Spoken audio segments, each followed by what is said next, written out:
It was day 4 in Kashi, and the day began with something special. We went to Kashi Vishwanath Trust office to arrange for our Rudrabhishekam.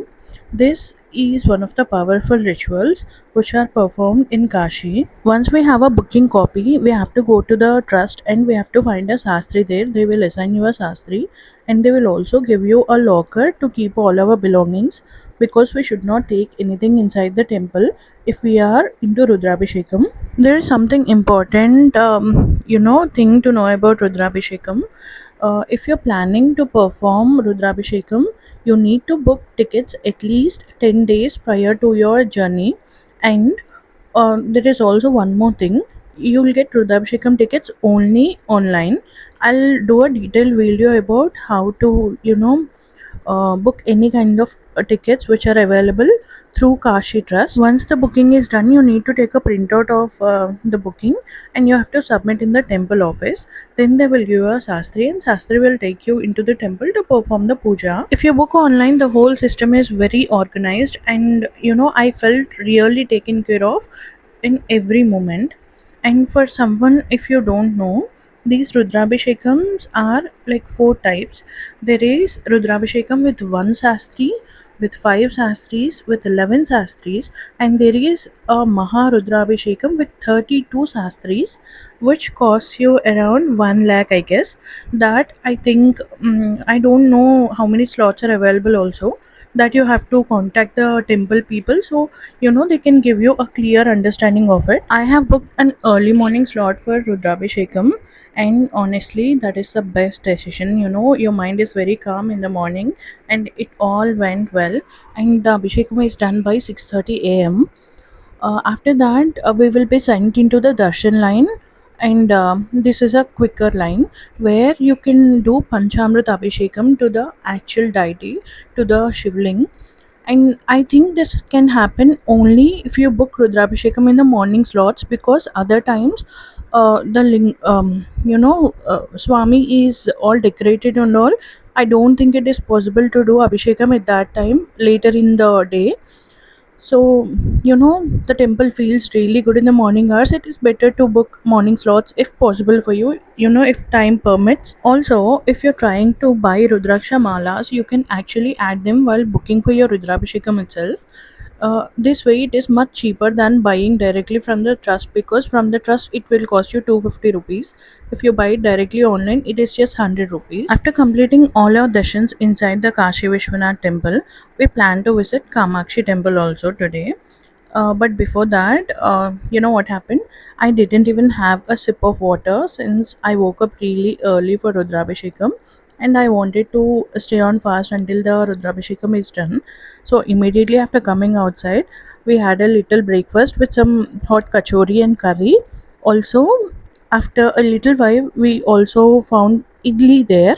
So we had idli also. So once we are done with idli, chai, kachori and everything, we are in hunt for Kamakshi Amma temple, but getting there is bit adventurous. The path takes you through narrow gullies, and you'll have many turns and twists.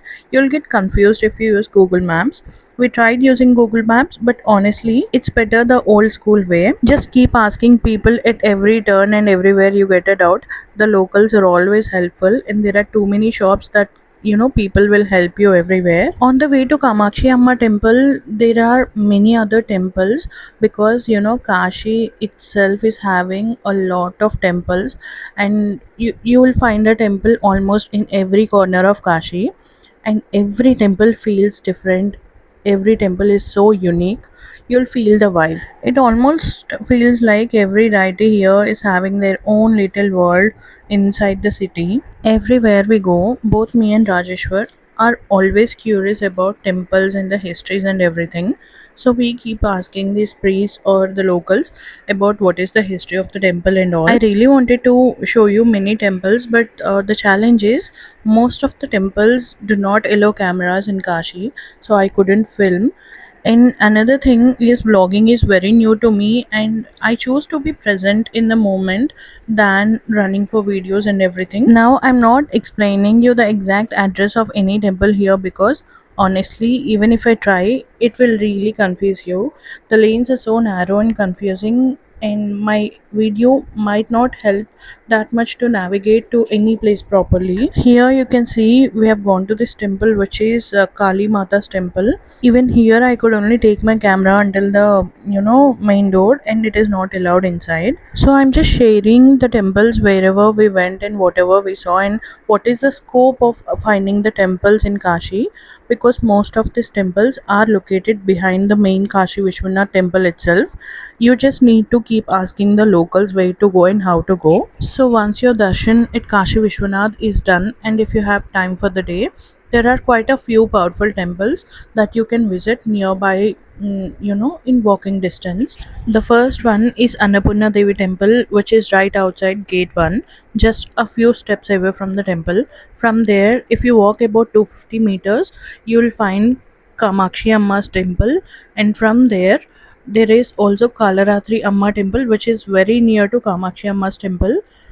Also, this Kalaratri temple is like Kali Mata's temple, that is what they said.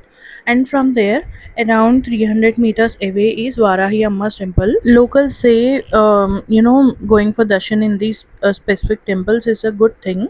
And also, every temple carries a unique vibration and everything. It is really, really nice to go there and, see these deities and get the blessings and all. And I forgot to mention, right near gate 1, you'll also find Dundi Ganpati. You have to go to Dundi Ganpati Raja before going to Vishwanath temple.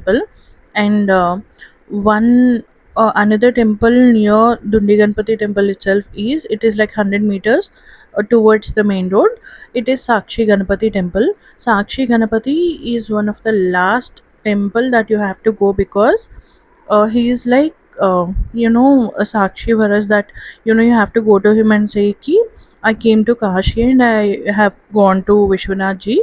So you are Sakshi for all these things happening here. Like that, we have to go to Sakshi Ganpati in the last.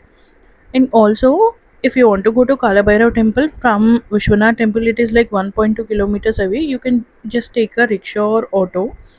And from there is also another big temple, which is Mahamrityunjay temple, that is also very famous between the locals. So it is also like 250 meters or 300 meters from Kalabhairav temple. You can either go by walk or you can find rickshaws there. By the time we completed our darshans, the sun was like already high and the day had become really, really hot.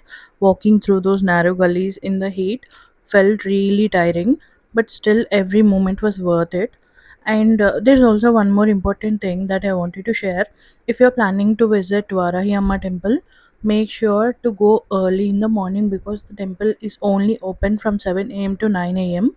After that, you will not be able to see the deity until the next day. There are too many people rushing for the darshan, so if you really want a calm darshan at this temple, at the Varahi temple, you need to reach really, really early. Since the heat was really getting to us, we decided to cool down with a good kira.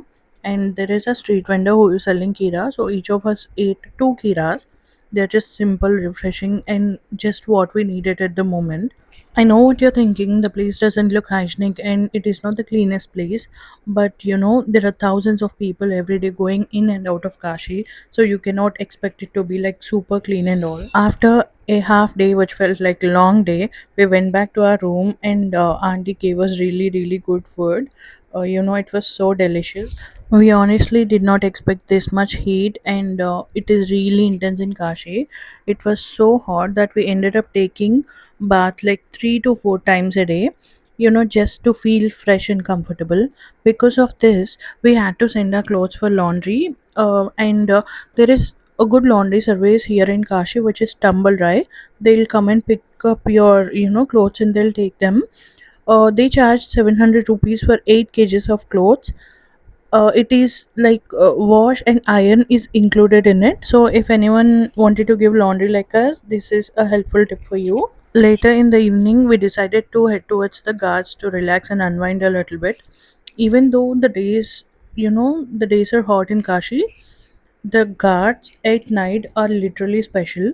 They're so calm, peaceful, and almost magical. My husband wanted to show me this particular puja, which is Ganga Arati, that is performed by kids who are future priests that perform Ganga Aarti.